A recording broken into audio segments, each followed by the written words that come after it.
Hi, this is Shalene from CDOCS. Today's tip of the day is attachment placement on enamel.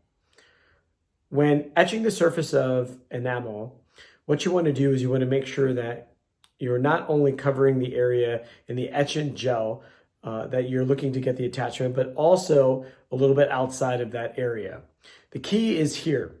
When the etchant is applied, you want to take a microbrush and you want to agitate that etch. You want to be careful not to actually be touching the enamel surface, because what can happen is that as you're removing that smear layer, those clean, clear enamel rods can ultimately become fractured from the physical vibration of your microbrush. So you want to just agitate the etch and keep the microbrush in the etchant itself, re-exposing new etchant to the surface of the enamel.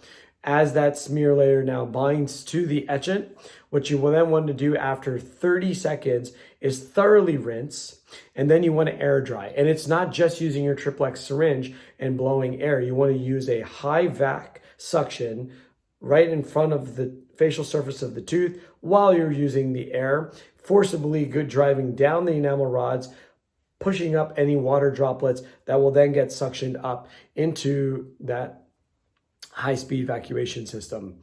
Thereafter, after you have desiccated the enamel, generally I recommend that you do it for 5 seconds a tooth, you will then put your bonding agent on. That first coat of bonding agent will get a blast of air to drive it deep into those enamel rods. Then you'll put a second and your third coat. That will go ahead and manage out or push down the bonding into any remaining areas of the enamel rods, and then start to create a surface coat. You are now creating a mechanical and a chemical adhesion bond.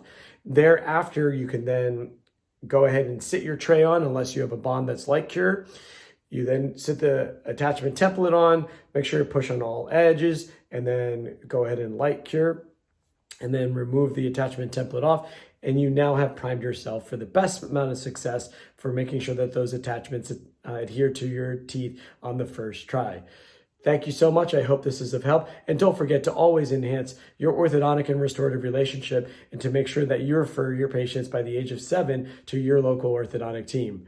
Thank you so much.